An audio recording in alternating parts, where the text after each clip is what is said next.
Hi, and welcome to Roboconhelp India Lecture 4, Basic Level 4, on how to choose materials for your robot.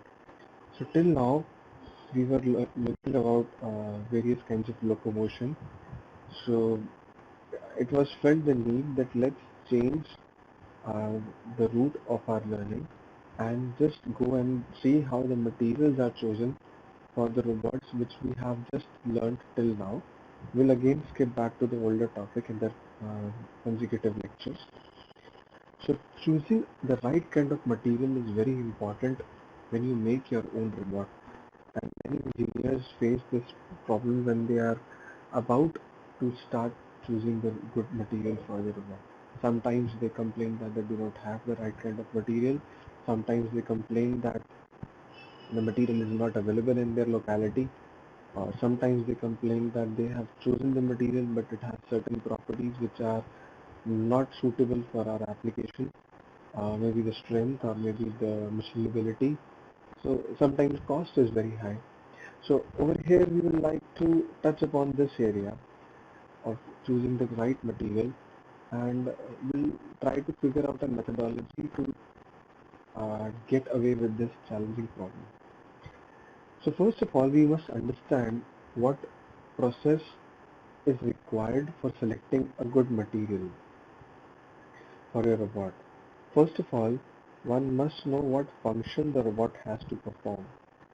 Just like we have recently learned about wheeled robots or legged robots. So as an engineer, when you start building your robot, you must know what kind of function it has to perform, whether it has to uh, run on wheels and what size of wheels is required and what is the weight which has to be carried by the robot and what speed is to be required. So does it require any strength? Does it require any electrical conductivity? Does it require any insulation properties? Or does it require any temperature thermal properties? Once we have decided these functions, you straight away come what shape has to be given to the robot. What kind of shape has to be given? Does it have to be given a very stylish shape or a very simpleton look? This also matters when you're choosing a material because you might think of a very fancy robot and the material which you chose does not suit the purpose. So how does it will not solve your problem. After you decide the shape, then the next step is what process will be required to build that robot using the certain material. Will that process uh, be able to perform on that kind of material? Will a material be machinable or will it not be? Does it require any special machining or just require hand cutting? These things come into the picture when you start building your own robot. Plus, after choosing your material, there needs to have the consideration of the material attributes, just like its physical appearance, its mechanical properties, thermal properties, electrical properties, environmental properties, and economical properties. How will it behave in a certain environment? Is it reactable to the environment, or how costly is it? All these uh, things are important for choosing the right kind of material. Let's go a little more in detail. Uh, this is a basic chart which shows what kind of methodology one should adopt in choosing the material. There's a proper list of engineering materials, and there are average around 30,000 engineering materials by which good material can be chosen for a certain application of robot. So first of all, suppose you're building a robot uh, for where you require a good strength in the robot.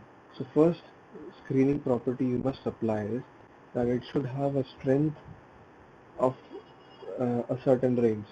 Say it should have, just for an example, it should have a range of 2 megapascal to 4 megapascal, for an example. So you apply a range. Okay, I want materials which should fall in the strength range of these values, or it should have some other property within certain limits of numbers which you have decided, and those numbers will be decided on the real world applications. How much load is to be applied in the robot.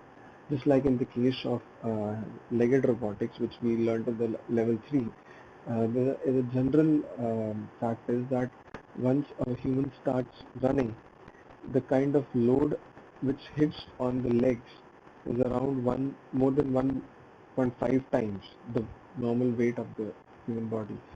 And just imagine what kind of load will it fall on the robot, humanoid robot, when they have to be made. And this fact is available from research done by Honda Motor Corporation. So after you have decided this one single property, then you move further. Then you start ranking the materials which come under that range, and you give indices to the various kind of materials based on secondary properties. It's like which material is electrically good insulators or conductors. So based on your requirements, you can give rankings to various materials, and you can make a subset of materials. Further, you can check the properties of those chosen materials using handbooks. We have specialized available softwares. You have expert systems, CD-ROMs, and the whole internet is available with various properties. Out of those subsets of material, the prime candidate is chosen, and then based on the prime candidate, one must look at the local conditions. What kind of expertise is available in the locality to operate or handle such materials, or is it available in the locality easily, or is it economical?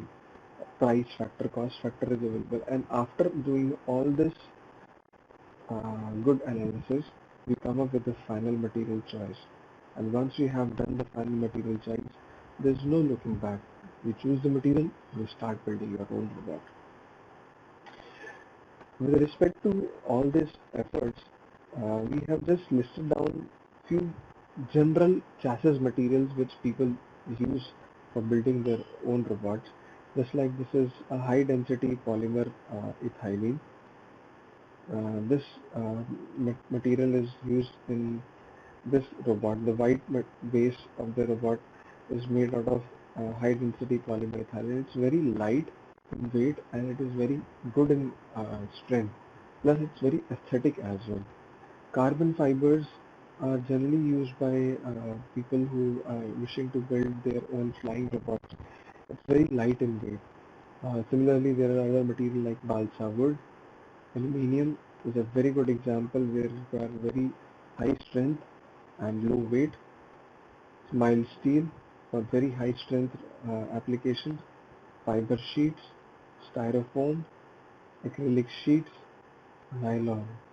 There are various other materials also available which can act good options for building your robots. We are just listing few, so that once you start building your robot, you know what are the general materials available out of which you can choose. Yes, there are other material options which you can still go and explore using the methodology which we have stated over here. This brings us to the end of the basic robotics level 4. Look for more information in the level 5. Thank you.